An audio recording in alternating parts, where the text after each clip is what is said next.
Hey guys, welcome back to my YouTube channel. And in this video, we're going to be talking about all the essential makeup products you will be needing if you are beginning or you're about to start your makeup journey in 2025.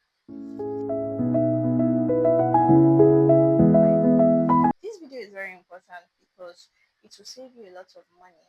One, it will save you the time and the stress and then the lies that some of these online or should I say offline vendors or sellers just tell you to get you to buy any product. This video is going to keep you well informed that even if you want to purchase something online, you already know that this is what I want to get to. You ask the right questions. And if you are probably going to a store, you already know that, oh, this is a product I'm looking for. So if it doesn't have this content or this, I'm not buying. Nobody's going to sweet talk you into spending your money in 2025, especially when spending that money is not going to serve the purpose it was meant to serve. So let's get right into this video. The first thing we're going to be talking about is a primer. A primer is simply the base upon which all your makeup product is going to lie and be laid. So the first thing you need to know about before getting any primer or you need to know is that what is my skin condition and what is my skin type. My skin type simply mean is my skin oily or is my skin dry. So for example, if your skin is oily now, you know that you automatically need to get a mattifying primer or you need to get a primer that is in between. So not too drying but not too hydrating. The thing we're going to be talking about is foundation. So knowing your foundation shade now is not enough. You need to know what is my skin type, what purpose do I want this foundation to serve. For example, if I have a lot of dark spots now, I would know that I need to get a foundation that is full coverage. And then if I know that I have an oily skin, I would know that I need to get a full coverage mattifying foundation. Do you understand? Because it's very important to know your skin type and you know the purpose you are buying this foundation or this product for, so as it serves you. The other thing we will be talking about is a setting spray. A setting spray is good because it just helps to make your makeup, that's your foundation, your concealer, melt into your skin and sit properly on your skin. So I would always recommend you get a hydrating setting spray because in between every layer of application, you could just go in with your setting spray to make sure you don't have the cakey look or your face doesn't feel too off or too, should I say, too heavy. You need to know that concealers can make or break your look. It just depends on how you choose to use them. Like I will always tell people, you have no business buying concealers that are 5 shade brighter or that are like really, really light. Stick with concealers that are very close to your foundation shade. So stick with concealers that are 1 shade lighter or 2 shade max. If you're a professional, then I can say, oh, buy concealers that are 3 shade, 4 shade, you know how to do your thing. But you're just beginning your makeup journey. It's very important to stick with concealers that are very close to your foundation so that you don't have issues blending.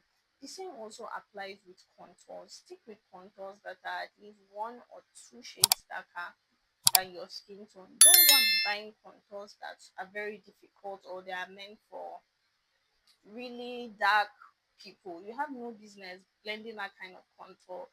You don't even understand face shapes, dimensioning, color theory. So just stick with what I am recommending to me that will work for you. The other thing I will be talking about is powder.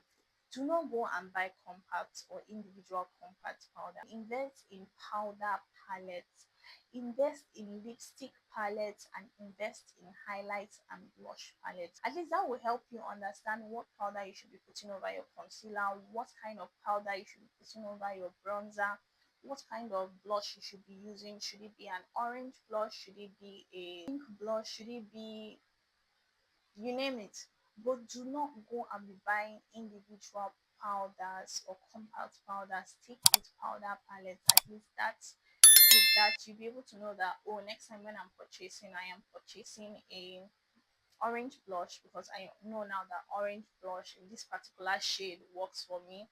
Next time when I'm buying highlighter, I will buy this particular highlighter in this shade because you know that this shade works for you. The other thing I want to talk about is the finishing spray. And here's why the finishing spray is important but yet optional.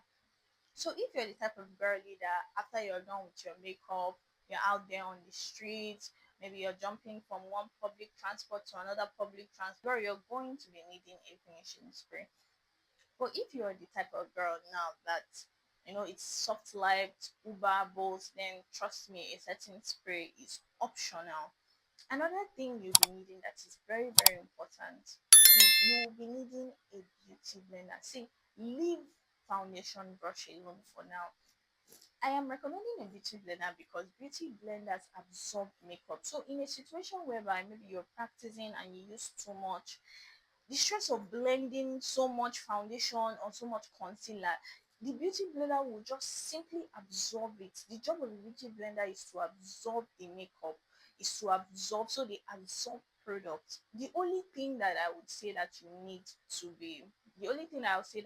to get is makeup brushes for your eyes, but you don't need anything too serious. You could just ask for one or two, maybe eye blending brush, which I'm definitely going to be keeping them in the video so you know.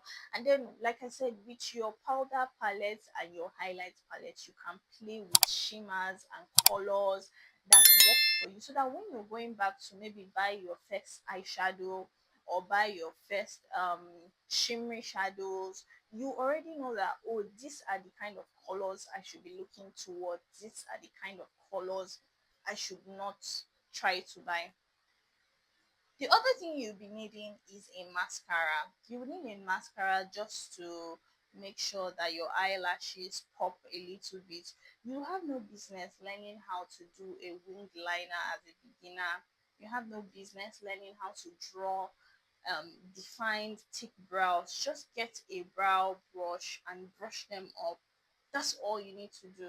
The last thing you'll be needing is a brown lip liner. The brown lip liner is just so you have a base for every lipstick shade, while the black liner is just so you can add a little bit of glamour to your eyes. You don't need to learn how to draw your brows. You don't have any business learning all those complex things. Probably when you're moving from a beginner to an intermediate, then you can begin to learn, oh, what kind of eyeliner fits my eyes, what kind of brow shape should I be doing. But for now, if you buy all these products, you are good to go. You can rock this look to any event, be it dinner, parties, occasions. You will always look good, chic, classy, and put together.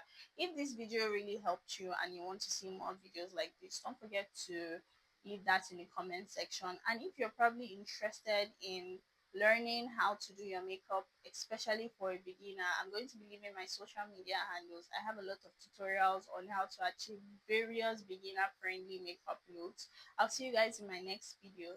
Bye guys.